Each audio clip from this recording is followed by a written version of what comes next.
Сәлем достар, баршаңызға. Бүгінгі сабақта біз блог жайлы өтеміз, яғни қандай жағдайда блогқа кетеміз. Блог болған жағдайда сіздерде реклама шықпай қалады. Және блог не үшін болады, қалай болады, сол туралы өтетін боламыз. Қараңыздар, блог болған жағдайда сіздердің AdWords менеджерлеріңіз қып-қызыл болып қалатын болады. Мына жақта қараңыздар, бизнес портфолиоларыңыздың біреуі бизнес портфолионың ішіндегі рекламный аккаунт блокқа кетіп жатады. Ол қандай жағдайда болады? Ең бірінші рекламный аккаунттың блокқа кетуі ол какой-то текущая задолженности болған кезде, яғни сіз реклама жібересіз, бірақ картаңызда ақша алынып үлгермей қалады, я болмаса картаңызда ақша бітіп қалады. Сол кезде реклама тоқтап қалады, бірақ ол реклама сіздің неңізді объявлениеңізді көрсетті, бірақ сол моментте картаңызда ақша бітіп, ол Facebook өзінің көрсеткеніне ақша ала алмай қалды. Сол себепті ол алмаған суммасын шығарып тұрады, және сіздің сол рекламный кабинетіңізді, рекламный аккаунтыңызды блокқа жібереді. Блок болған кезде қараңыздар, мынау біздің бизнес портфолиоларымыз, әрқайсысының ішінде жеке-жеке рекламный аккаунт бар. Мысалы, сіздің мынау рекламный аккаунтыңыз блок болып кетіп жатса, сіз басқа рекламный аккаунтпен реклама шығара берсеңіздер болады. Мысалы, қараңыздар, мына жерде менде мынау рекламный аккаунт блок болып тұр. Қараңыздар. Бұны мына выставление счетов деген жерге кіріп тексеремін. Сіздерде қып-қызыл болып шығады. Менде біраздан тұрғаннан кейін тура осындай болып тұр. Сіздерде мынау жер қып-қызыл болып тұрып, текущая задолженности деп шығып тұрады. Міне қараңыздар, рекламный аккаунт отключен дейді. Текущая задолженности $13. Осындай болып тұратын болса, оплатить дегенді басасыздар да төлейсіздер. Сол кезде рекламный аккаунттарыңыз ашылады, қыздар. Так.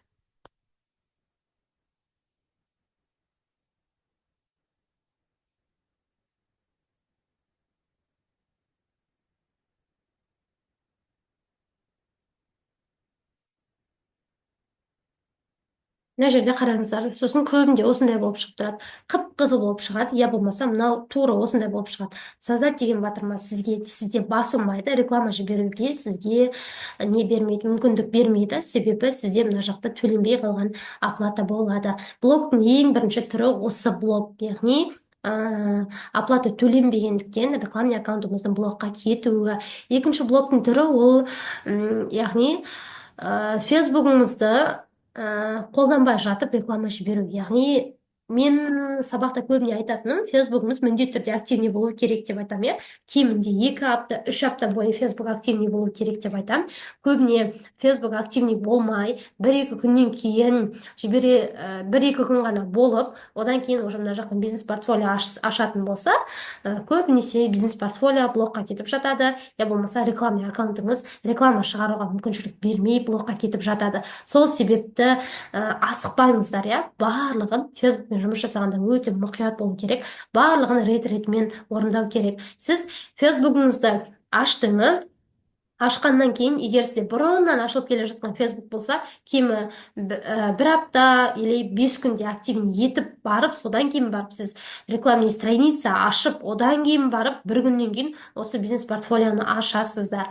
Ашқаннан кейін де тағы 1 күннен кейін оның ішінен рекламный аккаунт создавать етсеңіздер болады. Сөйтіп арасына 1 күн жалғап отыру керек. Егер сіздерде ешқандай асығыстық болмаса, ешқандай блок болмасын десеңіздер, солай жасаған сіздерге абзалырақ.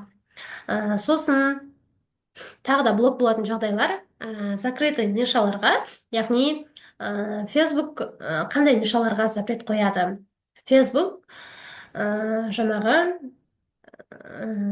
мысалы БАДы сататын сетевойлар бар ғой, сол сетевойларға запрет қояды. Оны шығарған кезде де өзінің бір нелерін пайдаланып шығару керек. Яғни сіз сразу мынандай өнім, мынандай компаниянікі деп шығара салмайсыз ол өнімді шығарған кезде оны какой-то отзыв арқылы, озвучка арқылы сол өнімді өзіңіздің қолданғаныңызды айтып, осындай нәтиже көрдім деп барып реклама шығарсаңыз болады. Негізі сетевойға реклама шығармау керек деген сөз емес, ол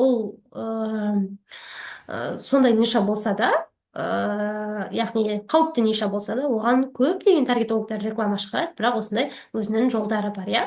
Яғни жіберген кезде көбіне блок болмайтындай жағдайларды ойлап жіберу керек. Одан кейін тыйым салынатын сөздер бар, яғни табыс, тағы да бір өзіңнің суммаңды көрсетуге болмайды фейсбукқа. Баннерлеріңізді жасаған кезде, креативтеріңізді жасаған кезде бақырайып тұрып 500 мың теңге табыс тап деп сондай сөздерді қолдануға болмайды. Оны бір ошибка жіберіп, мысалы, миллион деп те көбісі жазбайды, иә. Миллион дегенде МЛН деп или МЛ деп қана қысқартып сөйтіп жіберіп жататындар бар. Осындай қысқа қолдануға болмайтын сөздерді қолданбай, өздеріңіздің озвучкаларыңызбен бетіне жазатын офферлерімізді, креативтің бетіне жазатын офферлерімізді мұқият қарап жіберетін болсақ, онда сіздердің рекламаларыңыз ешқандай блок болмайды. Және сіздер реклама жібергеннен кейін рекламаңыз міндетті түрде 1 сағат, 2 сағат, кейбір жаңадан ашылған фейсбуктарда 24 сағаттың ішінде проверкада болады, иә. Сол кезде фейсбук сіздің рекламаңызды тексереді. Ешқандай жаңағы құқық бұзушылықтар жоқ па, соның барлығын, ешқандай мошенничество емес па, соның барлығын тексеріп, тексерістен өткеннен кейін барып қана рекламаңызды жібереді. Блоктың сіздер ойлағандай қорқатын ештеңесі жоқ осындай жағдайларда. Және мынау бизнес-портфолио, рекламный аккаунт блокқа кетіп жатады, және бизнес-портфолио блокқа кетіп жатады, иә. Егер бизнес-портфолио кетіп жатса, онда жаңағы астыңғы бөлімде, астыңғы бөлімінде не болады? Фейсбукқа ешқандай нарушение бұзған жоқпын, ешқандай да мен ошибка жасаған жоқпын деген сияқты сыпайы түрде фейсбукқа жеткізіп, сөйтіп біз сообщение жазатын болсақ, біздің бизнес-менеджеріміз блоктан шығуы мүмкін. Рекламный аккаунтыңызда блокқа кеткен кезде, мысалы, сондай сыпайы сөздер жазу арқылы блоктан шығаруға болады.